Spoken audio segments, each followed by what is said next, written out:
Hey everybody, welcome back. This is After Wine School. I'm Keith Wallace. This is Alana Zerbe. And today we are talking about sustainability. Yes, sustainability. I like it. That's how I'm going to say it from now on. Like I'm a minister. But the question is, and this is the real question, when you're buying a bottle of wine with green certification, are you buying into the sustainability or are you buying into greenwashing? It's always a question. And here's the thing.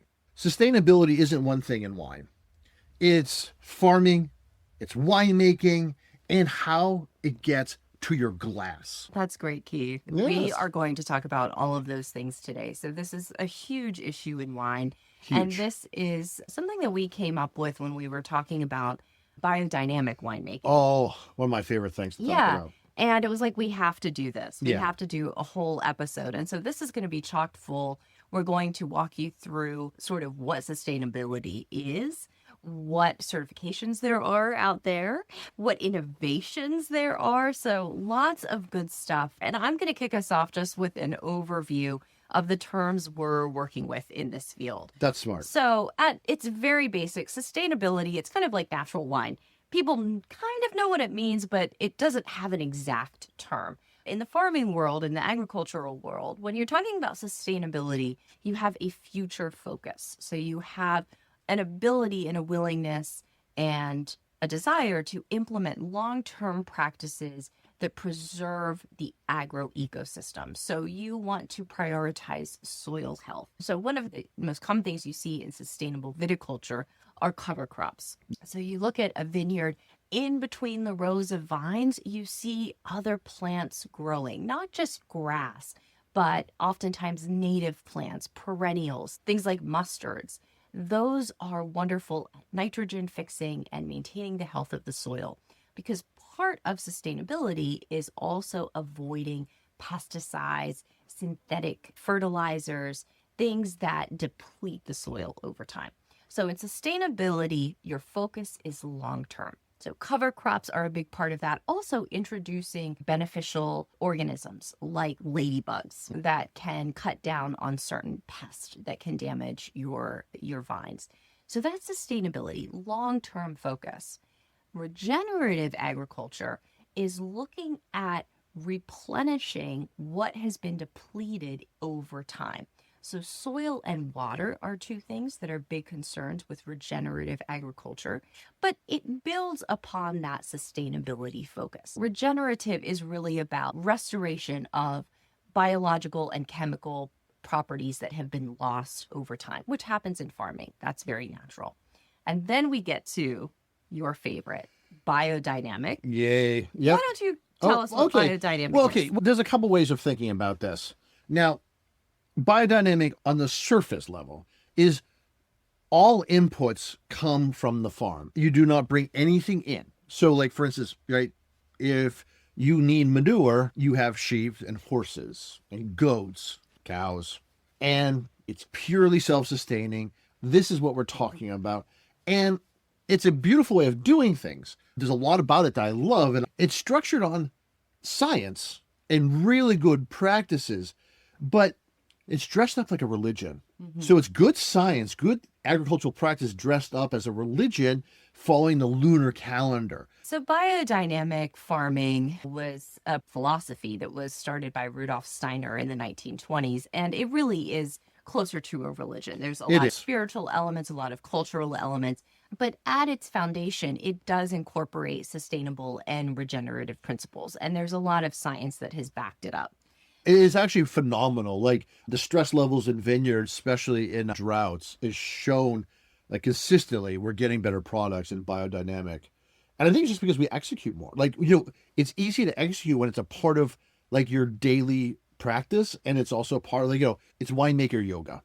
That's what it really is. Like if you keep with the practice, it works. Mm-hmm. And I also want to mention that biodynamic farming is actually what was incorporated in Burgundy and Champagne in the 20th century. It was applied to vineyards that had really been damaged through many decades of use, but also after World War II. And so Yes. it is beloved, especially by French winemakers. Very, very high-end winemakers employ these practices. Oh, yeah. And then finally, I want to mention organic. So organic is not unique to winemaking. Organic is, at least in the U.S., a program administered by the USDA. It is about avoiding synthetic pesticides and fertilizers.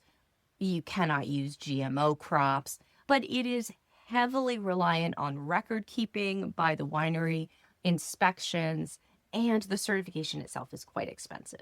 So organic is something that is very top down. It's very hierarchical, although its goals are similar to what we mentioned with sustainability. Absolutely. And I think let's just talk about the certifications a little bit here. Yeah.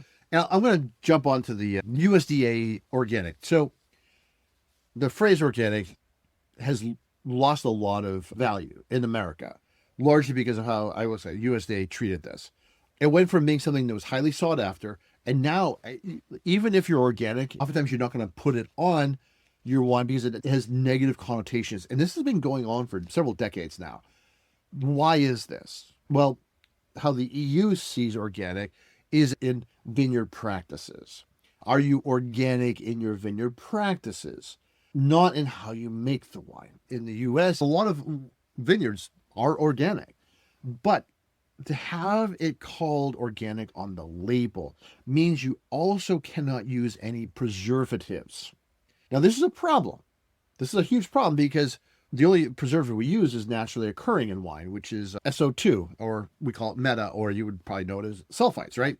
That's the only one, and it's in very, very low levels. But the level they put it at was so low that even if you make your wines without any SO2, you may actually have it above their level. Wow. And that's largely due to the fact that when you ferment things, it produces SO2. And we add a little bit more to ensure that the wines don't just last for 6 months or a year, but might last in a bottle for like 5 to 10 years or more. That's why we do it. And it's at such low levels. A fig Newton has more sulfur compounds than a bottle of wine, or actually even a case of wine, to be honest. So this is a problem. So that certification is useless because oftentimes to get there, you actually have to use other products to actually preserve your wines, which are not going to be really nice. Like there was for a long time, the way around it was actually use a product that was derived from chicken embryos. Like that's not product's not used anymore, but that's how we did it, which was pretty gross. And you didn't have to list that on the label. So there's that. But biodynamic didn't go down that route. Now, biodynamic certification, like for instance, Demeter and SIP, and there's a couple of others that are really great. Lodi does a good one. There's a couple others. Demeter is the official certification for biodynamic. Biodynamic. I just want to make that. That's actually, we should say, the other ones were local. Demeter is the big one, international. And it's fantastic. How it focuses and how it implements, it's outstanding. But that comes with a cost. And that's the hard part about that. To do that and to make sure you're following all their incredibly stringent rules, that annual cost is somewhere going to be another around $10,000 to $20,000 for compliance that they wouldn't have to do if they were just going biodynamic on their own. So this is a big problem about the economics of the whole situation. Right. And there's a tension here, too, where you were mentioning when we were talking about this offline earlier, that for some small farmers, it's almost offensive that you would assume that they are not sustainable. Oh, thank you. In some way. No, that's true. Because when you come down to it, no winery wants to spend money that they don't have to. For certification, we don't like the fact, small wineries, I'll speak for all of us, we don't like the fact that we're compared to them, who probably are not organic or probably have really industrial practices, whereas those of us who only have like 3 or 4 employees, we want to make the healthiest, most beautiful product because we drink it ourselves. We never want to put down sprays. We never want to do anything we don't have to. So we are probably practicing organic or close to it just because our nature, because we're only producing 15,000 cases a year. We're not producing millions of cases. So that's the big thing. And I do personally find it insulting that I have to differentiate myself from a mass producer when it should be obvious. It should be obvious. Just come, anytime I work in a vineyard, the first thing I do is, I put in raptor nests. And so you'll see the dead bunnies.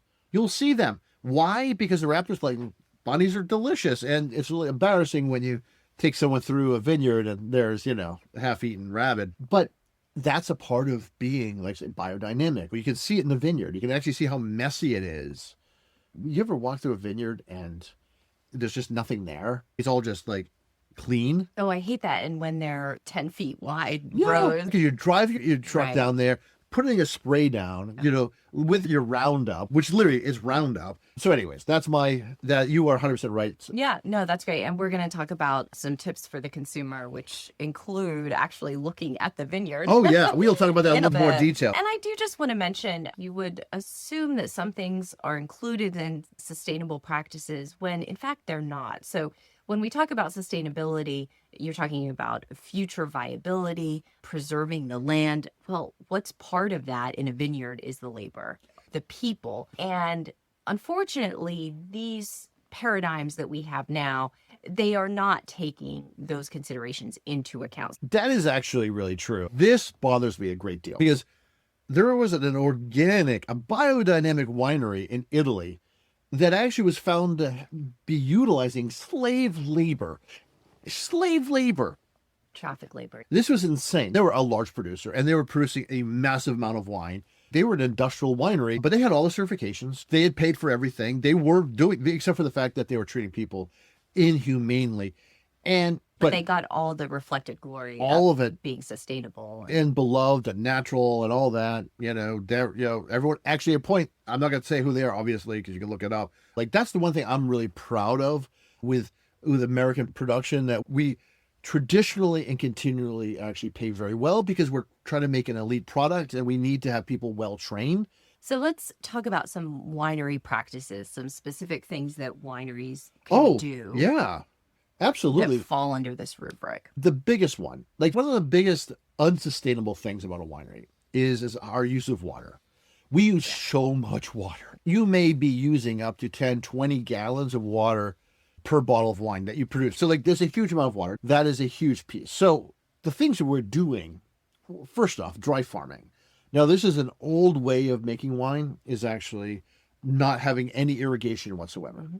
Other things, we're using very controlled irrigation. So instead of just like irrigating, like spray irrigating, now what we're doing is we have machine learning, also known as AI now, systems tying in the entire vineyards so that you can sense evaporation, sense heat, because water evaporation is a good sign that your heat index is going too high. Or also checking for stress levels within vineyards, not just vineyards, but even like small blocks. And we're doing that with satellite imaging, but also now drones as well. And then only watering like the tiniest amount right at the head of the root so that we have almost no loss whatsoever. Now, also CO2 capture is starting to happen. Now, carbon dioxide is fantastic to push away oxygen. That's what it does. We can reuse that and reuse that in the winery to do similar things. We usually use argon, which is very expensive. Some places are utilizing CO2. But what we're also doing is there's now systems where you can actually store it, repackage it so that's ready for resale to breweries, because breweries use a lot more CO2 and they pay for it. So now we can actually have this renewable resource. Wow. There's also yeast being engineered to produce less CO2 as well. Finally, the other thing that we've been doing forever is actually utilizing our byproduct. What it used to be was that the yeast, the grape skins, everything else would just get thrown away. Mm-hmm. Now it's being reutilized actually in agriculture. That turns into a really wonderful nitrogen fixing kind of fertilizer. Yeah, compost. If we can actually capture CO2 efficiently and then resell it or reuse it, yeah, there's less cost. There's a term that I use and a lot of other winemakers use is being a lazy winemaker. And I've used it in this podcast before, and it's not a negative. It's not saying like I'm not going to do anything. I just don't want to spend or do anything I don't have to do. Oh, well, the way you described it previously was that it requires a huge amount of self-control, but also confidence in what you're doing to let things play out. Oh, absolutely. Exactly. Yeah. Yep. No inputs that you don't have to do. Planning ahead, not for just for weeks, but days, months, years. That's how you think. So another corollary to this discussion, of course, is not just winery practices, but actually delivering the wine to the consumer. So packaging and shipping. Oh, yeah. Something that's not covered under these certifications either, but are hugely important to the discussion about sustainability in wine and hugely important to consumers. Oh, it's huge. The fact that this isn't covered is stunning to me. It is. So the most obvious is glass bottle production. If folks don't know, glass bottles previously were recycled. Today, they are not being recycled. We have lost our trade partner, China, in that endeavor. We religiously put them in the recycling bin, as you should, but just understand that that business has collapsed. And so this is just pure waste at this point. Glass bottles are incredibly energy intensive to produce, especially those heavy bottles take up a lot of energy. So there are wine critics who are now not willing to even review those wine bottles. Yep. They are submitted to them for review. So that is something that is changing. So there are alternatives. If you're in Europe, you can get amazing wine in a box. So bag and box programs from wineries are amazing. The Scandies have been really pushing this, and the only downside to it is the same thing that we have with the screw cap. It's consumer rejection of this as commensurate with fine wine consumption. It's just one of these things. But bag and box, getting wine in a bladder with a plastic cap is absolutely fantastic. Of course, you're not going to age this wine. Oh, I want to now. Well, I'm going to. Here is my 1963 strawberry Chardonnay.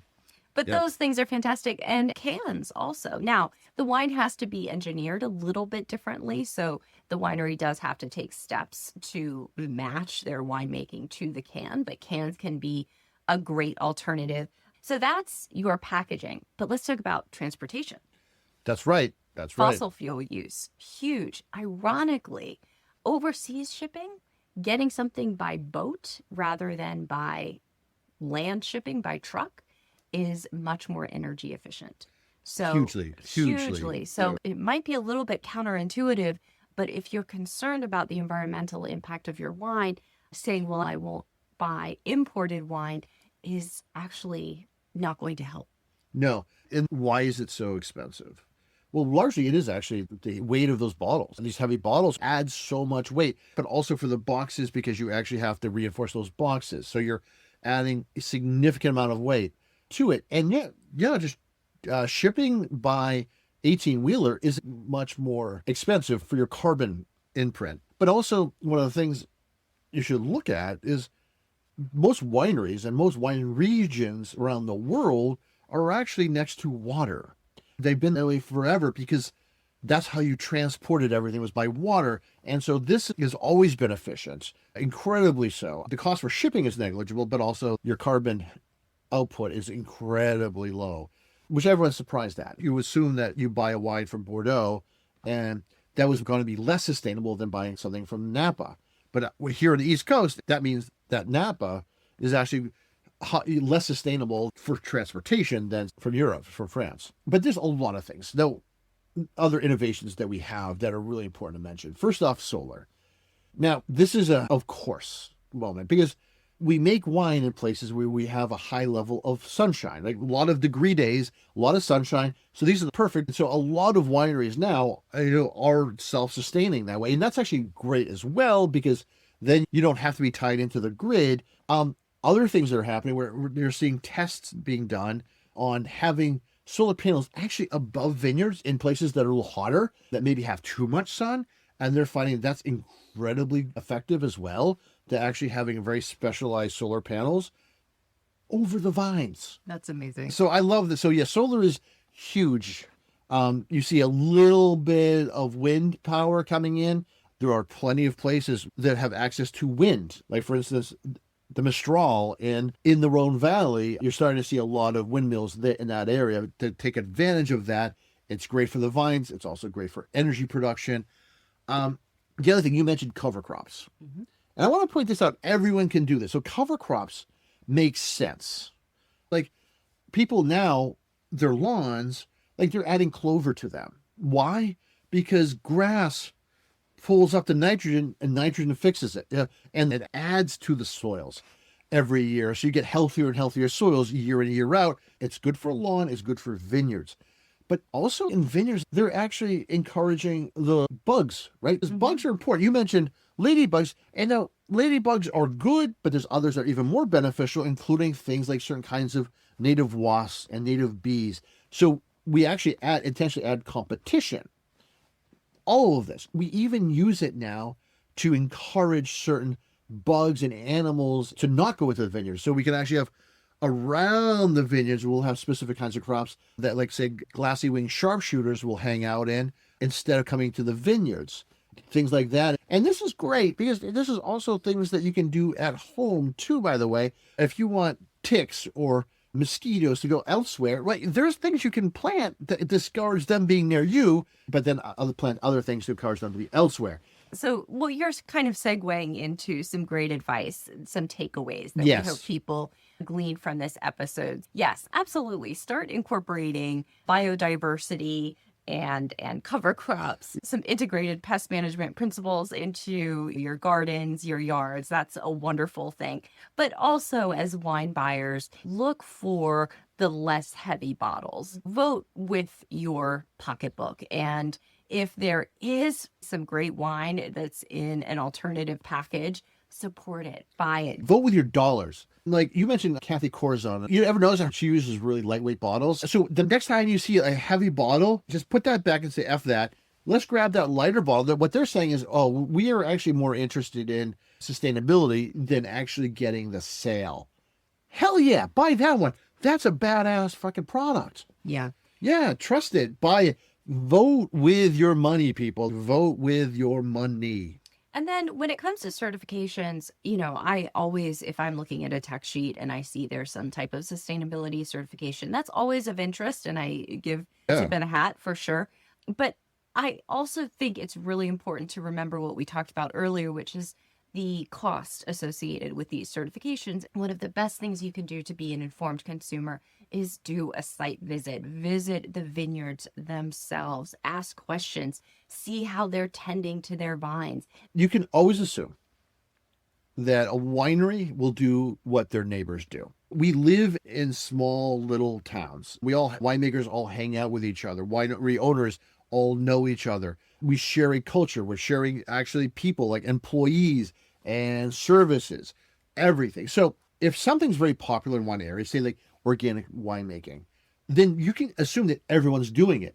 Largely because if everyone's doing it and you're the odd man out, you're not going to get invited to those cool parties. If you're not doing biodynamic and everyone else is, like, Pressure is real. it's real. And especially because the costs drop when everyone else is doing it, because there's such a level of knowledge there and level of expertise that the cost drops significantly. So, like, for instance, if you're looking at a very high altitude wine region, like say Mendoza in Argentina, they're actually by default organic because they don't ever have to put down sprays. They're way above the line where you can even expect to have any kind of major pests.